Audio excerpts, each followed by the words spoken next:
I'm introducing Lyz Liddell. There are some people who wake up in the morning, they eat awesome and shit out excellence mid-afternoon. Lyz is one of those people.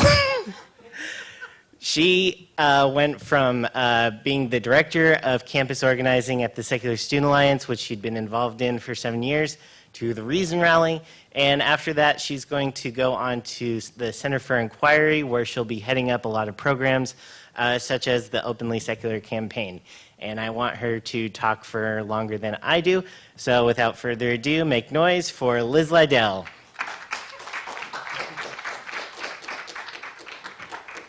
That might qualify as the best introduction ever. But let this be a moral lesson for us all. If you eat awesome, then you will be able to shit excellence. Okay, so I am here to talk a little bit about the Reason Rally, which, as you can see from our fantastic logo, happened on June 4th of 2016. And so that sort of begs the question of what the heck am I talking about here? But if you looked at a program or have any reason what we're doing here, you'll know the title of this talk is The Reason Rally, What Now? And so that's what we're going to be talking about. But first I'm going to talk about me. Okay, so I am actually not in charge of the Reason Rally anymore. I was hired as the executive director in the beginning of December of last year. We worked 7 months of our asses off to make the Reason Rally happen. But my contract ended at the end of June, and so I am free. The downside of this is that I actually don't have an email address right now, or at least not one that I'm going to share with you. So if you want to get a hold of me, or if you want to tweet interesting things during this talk, I am at Lyz May Tweet. It is that I may, not that I necessarily will. You can also tweet at Reason Rally, and they'll be happy to see that we're talking about it here. And there's also Facebook. You can find me, you can find the Reason Rally, you can find your mom, whatever. Okay. In case you weren't there. 50 years ago, a man stood on the steps behind me and said words that we all know. Special things have taken place here. A dream was announced. Songs were sung. War was protested. I'm an atheist, and it's okay, and I'm a moral person. I don't need an imaginary friend or a boogeyman in the sky to make me a good person. It is our moral imperative to stand up for those who so often historically could not stand up for themselves. With changes like these, we can ensure our great republic survives. This is what a reason-based America will look like. Shameless plug.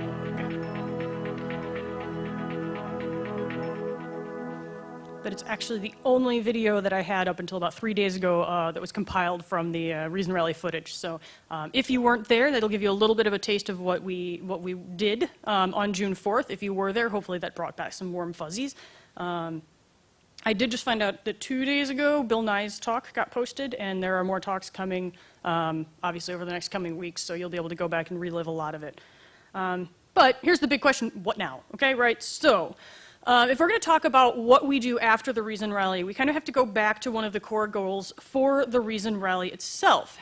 We had this awesome slogan that was the Voter Bloc Party. And the point of that was this dual idea. We wanted to capture the feel for a bloc party. We wanted that sense of community, that sense of coming together.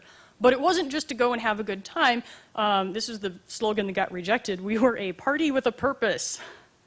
So we wanted it to be more than just a social gathering. We wanted to show the rising size and power of the secular voting bloc. So we came up with this slogan, the Voter Bloc Party. And that right there kind of encompasses one of the more pragmatic goals of holding the Reason Rally, and the reason that we held the rally in Washington, D.C. and in the presidential election year. So it was a great event. We had a really good time, but the idea of the event itself is bigger than just the people who were there. The goal of the Reason Rally was to be the first stone thrown into a pond, and then ripples are going to go out from there. And so we want to go through a little bit of that ripple effect, because ultimately that's what's going to happen next. So there's two main ways that this sort of ripples out, if you will. One of them, that is my job, media coverage. Getting media coverage of the Reason Rally so that the people who were not there are aware of it. And that's people including other journalists, that's people including normal Americans who were not at the Reason Rally, because apparently those of us who were there were abnormal. Politicians at all levels of government. And all in all, we did a pretty good job with this goal. We had over 170 media stories about the rally, including places like CNN, the Washington Post, we got a mention in the New York Times, and a whole bunch of other media sources online, both in secular blogospheres and also Christian blogospheres, and ironically, they were both totally exactly on message, which was really, really cool. So the other part of this, though, is where you guys come in. This is the inspiring activism side of things, that we wanted to do something so big and so exciting that everybody looked at it and said, yeah, how can I do that? So that's what I want to talk about a little bit today. So let's go back to that theme for a second, the voter bloc party. So first and foremost thing that I'm going to encourage people to do is vote. If you are of the political perspective that voting is, the democratic system of voting in the United States is not practical, then like go play on Twitter or catch some Pokemon for a few minutes. We'll come back in a second. I am not going to lecture about the big race. I actually theoretically could right now because I don't work for a 501c3. But if you want to hear a couple good talks about it, there were some very good talks given at the Reason Rally that touched on this particular race. There are also about 1 billion articles out there that give some really, really good perspective of what's going on here, and they will all say everything way better than I can. So go check those out. But this is just one race out of many, and I actually want to talk about different ones. I'm going to talk about these two sides of this building, the Senate and the House. That's the National Mall right there. And I'm going to talk about where it might matter even more. And that's at the state level, that's at the local level, that is in your backyards. In some cases, this is even the campus level. So here's the thing. The religious right has spent decades organizing the religious into the religious right. And as much as we want to complain about the idea that they're violating 501c3 policies by endorsing candidates from the pulpits, which some of them do, the bigger challenge and the bigger power that they actually have is just in that they are mobilizing people to vote in the first place. They turn people out to the polls. So it doesn't matter if you're telling people how to vote, and it actually also doesn't matter if they even all vote the way you tell them to. If you're turning out that many people, you're going to have an influence in the election. We can do that too, and we have to, if we think we're going to have any chance of countering the religious right's influence in our politics.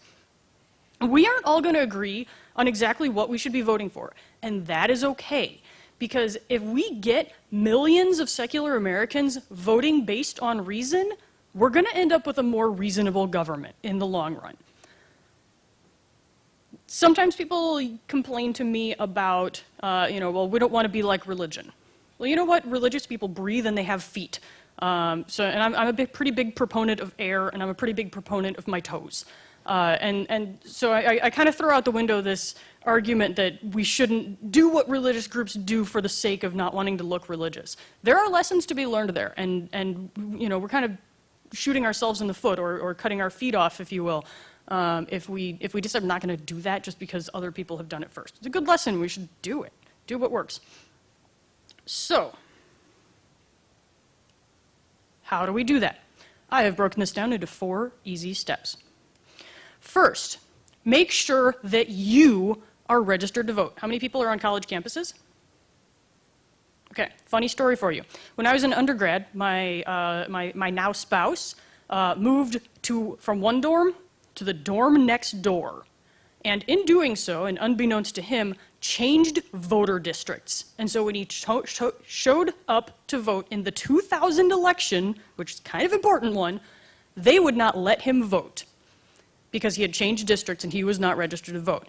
Gerrymandering, plus the fact that college campuses tend to be pretty progressive places in general, means that it's really hard to stay registered to vote on a college campus. So make sure you're registered to vote. This website, canivote.org, is sort of a big hub point where it will point you to your state's whatever your state's site is that will help you find out whether you're registered or not. Go check it out. Make sure you're registered at your current address, and if you're not, fix it, because you don't have a whole lot of time left to do that. 2, help other people do the same.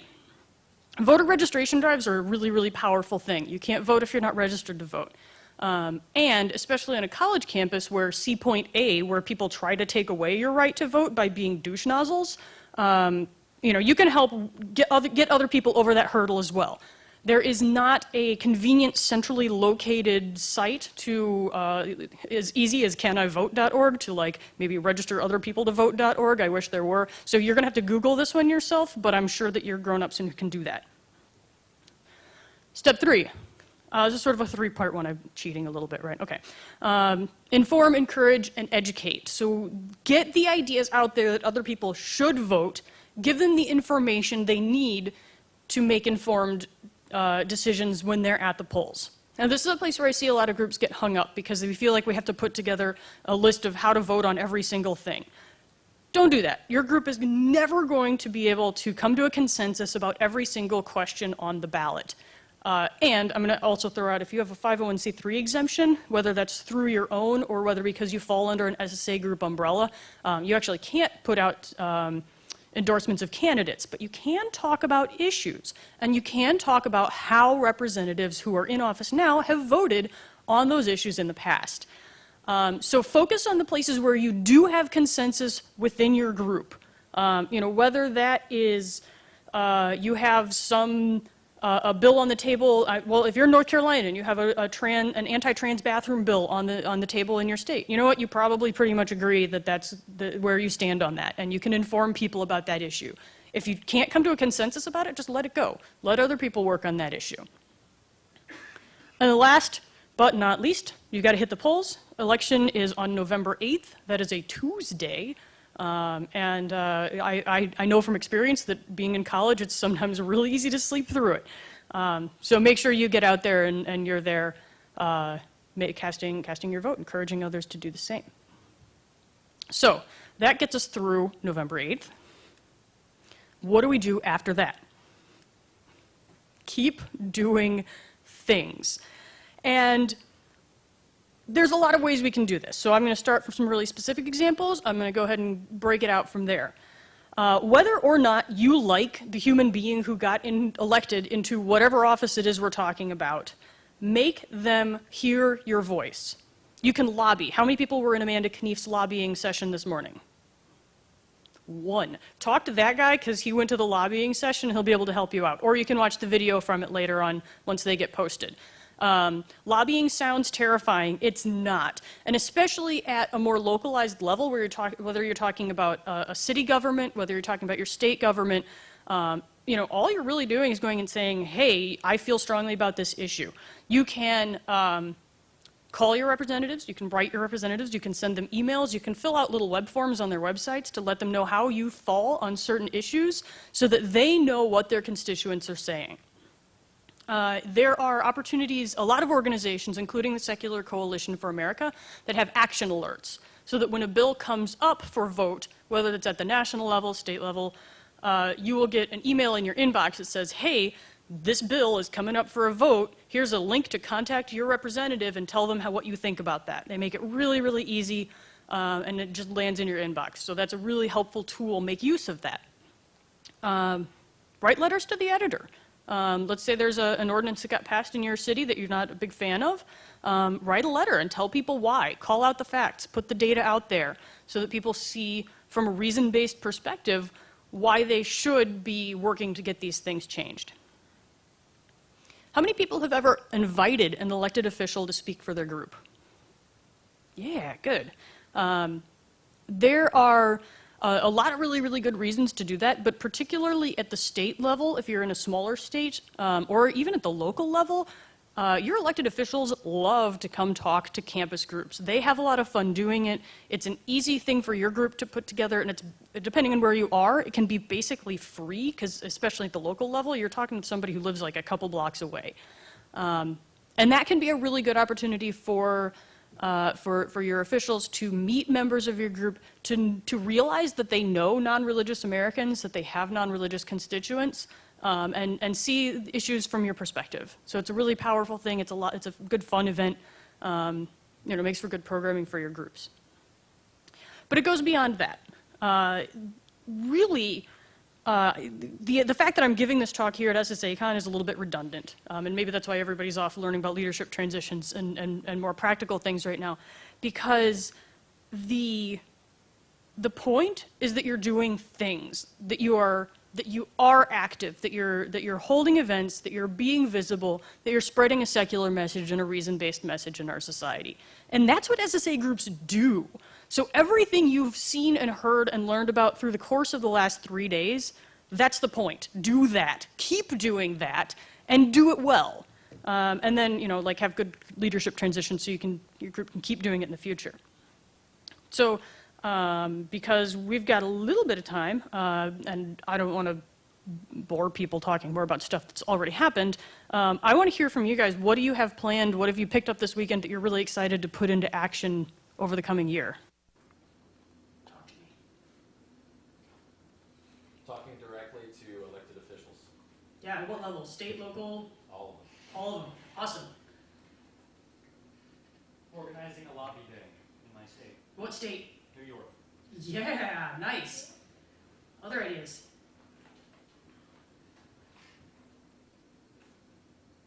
Join the Secular Student Alliance campaigns that we are going to start doing. Like right now, there is one that you can get from Patrick Barnacle that we'll be sending out, I believe, about Black Lives Matter. Awesome. See, I leave the SSA for 6 months and they start doing really cool stuff, right?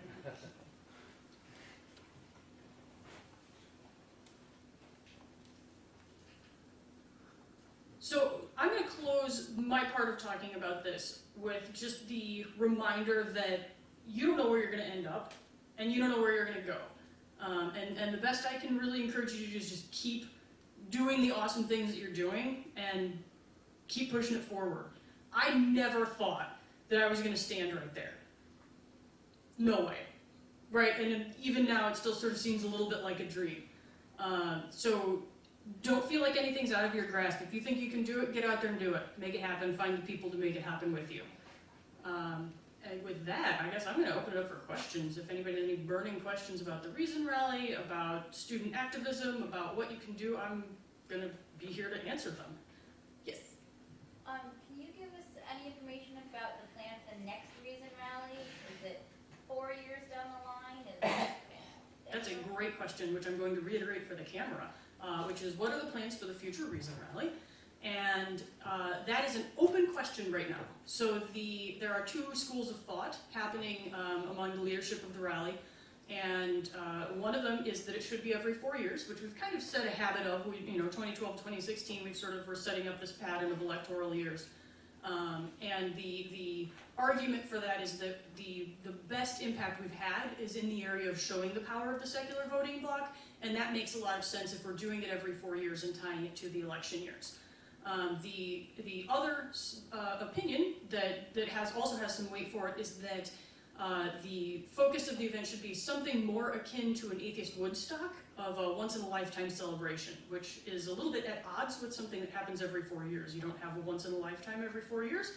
So under that perspective, the Reason Rally would happen much more like every 8 or 10 years, and may or may not happen in the same form or under the same umbrella entity.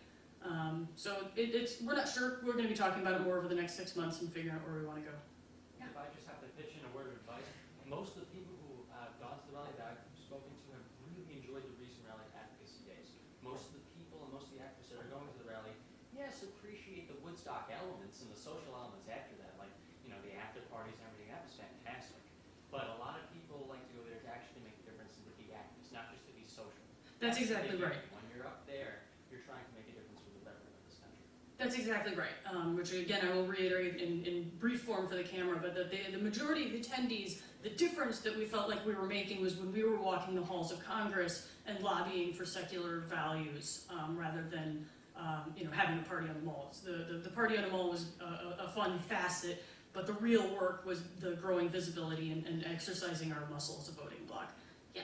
So I know in my state, I'm from Arizona, we have a secular day where every year we will go lobby and protest in front of our capital. And it seems that, I'm just throwing out this thought, it seems like wouldn't it be effective to have some sort of like lobby day or some sort of like a secular day every year so that people know that it's a thing that happens, and that versus like it's a one-off event where it happens but people may not be familiar with it.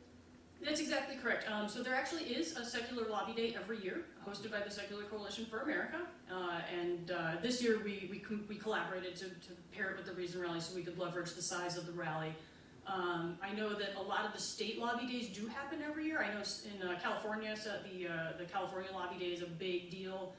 We've had one for the last couple of years here in Ohio, and I know there have been a couple of others. But absolutely, yes. Regularity, this is one of the things I tell student leaders all the time, like make it a habit. So the same way you make your meetings with your group a habit every week, make these big events a habit every year. LGBTQ groups have equal rights and also they can hold public office. And what about us? Can we hold public office? Legally, yes. Socially, it's still pretty tricky. In all 50 states? In 43 states, and in the other 7, if anybody tried to uphold the laws on the books that said we can't hold office, the laws would be struck down. There's precedent for those laws no longer being valid. So legally, yes, we have equality, but socially, the most recent, there's a poll that goes around every election cycle that asks how, if you had a qualified candidate from your party, but they were an X, would you vote for them for president? Up until the very most recent time they asked that question, atheists could not get a majority. And just in the most recent version of that poll did we crest 50%, which is groundbreaking, first time it's ever happened. So we're making progress, but it shows that we've got a long way to go. Any other questions? Awesome. Well, thank you for being here. Trevor's telling me to stop, so I'm going to stop. Keep up the good work, carry it forward with you, and do awesome things.